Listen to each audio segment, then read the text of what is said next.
اس طرح کوئی داڑھی والا اگر جرم کرتا بھی ہے تو داڑھی کا کیا قصور ہے؟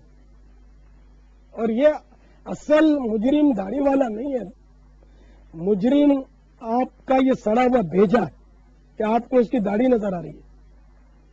جی ہاں، آپ صرف داڑھی دیکھ رہے ہیں، اس کی ناک بھی تو ہے، اس کی آنکھیں بھی تو ہے، اس کے کان بھی تو ہے، اس کے ہاتھ بھی تو ہے، اس کے سر کے بال بھی تو ہے، آخر داڑھی کے پیچھے کیوں لگے ہوئے ہو؟ آخر داڑھی سے کیوں چیڑے آپ کو؟ جس طرح اور اعضاء ہے، داڑھی بھی ایک اس کا جسم کا حصہ ہے۔ تو پھر یہ کہ داڑھی والے کو برا بھلا کہنا، تو آپ کون سے اچھے ہیں؟ نماز ایک نہیں پڑھنی، روزہ ایک نہیں رکھنا، سودی کاروبار کرنا ہے، حلال حرام کی تمیز اٹھا دی، ملاوٹ والا مال بیچنا ہے، بات بعد میں کرنی ہے، گالی پہلے دینی ہے، ماں باپ کو ستانا ہے، مسلمانوں کا دل دکھانا ہے۔ تو یہ سارے جرم آپ میں جو موجود ہیں اس کو تو دیکھو، ایک انگلی اٹھا رہے ہو، 3 انگلی آپ کی طرف نہیں آ رہی کہ ایک داڑھی والے نے جرم کیا تو اس کے داڑھی کے پیچھے لگ گئے اور سارے داڑھی والوں کے پیچھے لگ گئے۔ ٹھیک ہے، اس کا جرم ہے، وہ برا ہے، اگر اس نے برائی کی ہے تو داڑھی کو تو مت چھیڑو ہے، کم از کم یہ داڑھی والی اچھائی تو اس میں موجود ہے۔ اب جیسے کہ ایک نمازی نے کوئی برائی کر دی تو کیا نمازوں کو گالیاں دو گے؟ کہاں کا انصاف ہے؟ کسی رمضان کا روزہ رکھنے والے نے نعوذ باللہ کسی کی جیب کاٹ لی، جیب کاٹنا اس کا یقیناً جرم ہے، لیکن روزہ اپنی جگہ پر ہے، روزے کو تو برا بھلا نہیں کہو گے نا۔ تو اسی طرح داڑھی بھی ایک عمل ہے، اچھا عمل ہے، نیک عمل ہے، تو اس کا جو اس کی برائی ہے وہ بری ہے، وہ داڑھی رکھنا اس کا اچھا تو وہ اچھا ہی رہے گا، چاہے وہ آدمی سراپا گناہ ہے، لیکن ایک داڑھی کا عمل تو اس نے کیا ہوا ہے نا، یہ اچھا کام تو اس نے کیا ہے نا۔ تو 99 گناہ کیا تو سینچری کیوں کروا رہے ہیں آپ کہ یہ 100واں گناہ بھی کر لے، داڑھی بھی منڈا دے، نعوذ باللہ من ذالک۔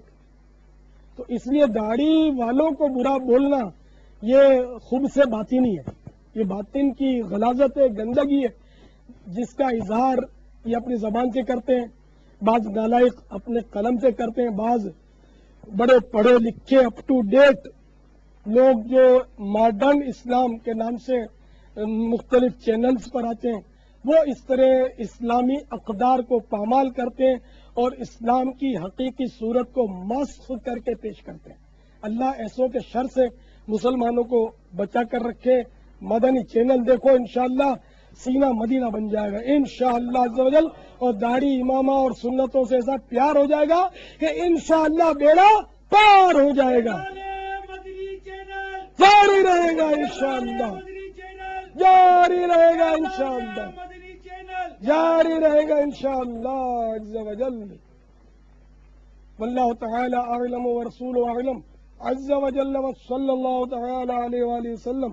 صلو علی الحبیب صلی اللہ تعالی علی محمد، توبوا الی اللہ، استغفر اللہ۔ صلو علی الحبیب صلی اللہ تعالی بعض علی محمد۔ اسلامی بھائی یہ بھی ذہن رکھتے ہیں کہ انبیاء کی سنت ہے، صلحاء کی سنت ہے، تو ہم تو بہت گناہ گار ہیں، ہم اس لائق نہیں کہ ہم داڑھی رکھیں۔ ایسوں کے بارے میں آپ کیا فرمائیں؟ نماز پڑھنا کس کا عمل ہے؟ یہ بھی تو انبیاء کرام کا عمل ہے۔ سجدہ کرنا کس کا عمل ہے؟ یہ تو اس میٹھے نبی کا عمل ہے کہ جب ماں کے پیٹ سے تشریف لے آئے تو فوراً سجدہ کیا تھا۔ تو اب بھائی وہ کان پکڑ لو، نہ نہ نہ نہ سجدہ کرنا، ہم تو گناہ گار لوگ ہیں، ہم سجدہ کیسے کریں بابا، ہم نماز کیسے پڑھیں؟ اور روزہ رکھنا کس کا عمل ہے؟ یہ بھی تو میٹھے مصطفیٰ صلی اللہ تعالی علیہ وآلہ وسلم کا عمل ہے۔ سارے صحابہ کرام روزہ رکھتے تھے۔ نہ نہ نہ ہم گناہ گار، ہم روزہ کہاں سے رکھیں بھائی؟ یہ سچ کس کا عمل ہے؟ سچ بولنا میرے آقا جن کا صادق لقب ہے نا، تو وہ تو نہ بابا سچ بولنا یہ تو بہت بھاری عمل ہے، یہ تو وہ نبی کی شان ہے۔ ہم تو گناہ گار ہیں، ہم تو جھوٹے ہیں، کذاب ہیں، گندے ہیں، ہم کیسے سچ بولا کریں؟ تو خالی داڑھی کے بارے میں کیوں سوچتے؟ سارے عمل ہی چھوڑ دو۔ پھر ایمان لانا کس کا عمل ہے؟ ہر مسلمان کا عمل ہے۔ تو نعوذ باللہ بول دو کہ بھائی یہ تو مسلمانوں کا عمل ہے، نیک لوگوں کا ایمان لانا، ہم تو ایمان بھی نہیں لاتے، معاذ اللہ ثم معاذ اللہ۔ یہ آپ کو چوٹ لگانے کے لیے کہا، ایسا کبھی بھی مت بولنا۔ تو اس لیے مطلب یہ کہ اگرچہ بتقاضا بشریت گناہ ہو بھی جاتے ہیں، تو اس کا مطلب یہ کہ داڑھی منڈانے کا گناہ بھی کر دے، وہی کہ 99 گناہ کرتا ہے تو داڑھی منڈا کر سینچری پوری کر دے، یہ کس نے کہا؟ تو داڑھی منڈانے کے گناہ سے بھی بچنا ہے اور دیگر گناہوں سے بھی بچنا ہے۔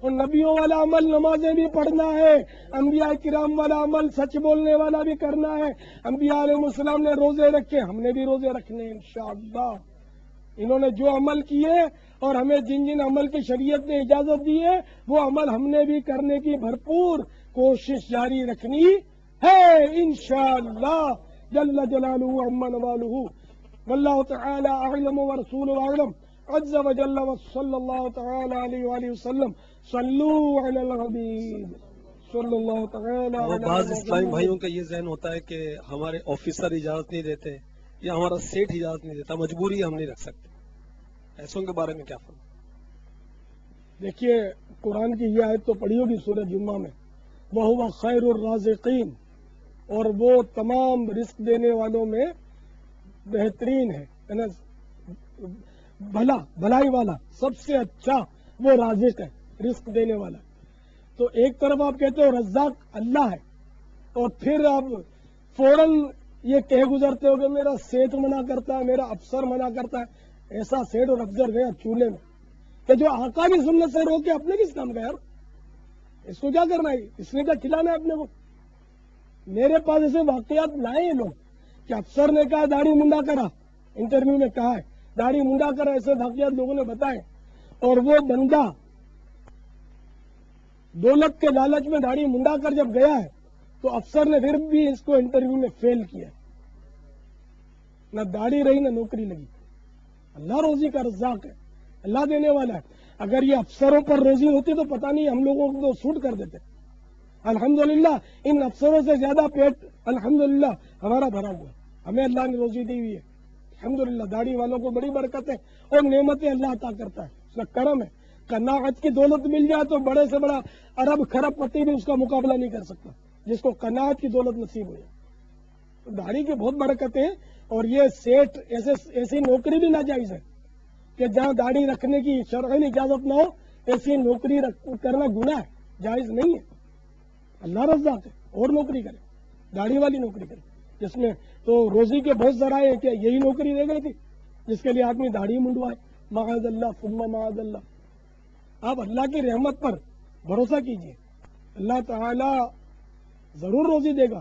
جب تک اس نے زندہ رکھنا مقدر فرمایا ہے تو اس نے اس وقت تک زندہ رکھنا ہے، وہ کھلانا پلانا اس کے یقیناً ذمہ کرم پر ہے، وہ ضرور کھلائے گا۔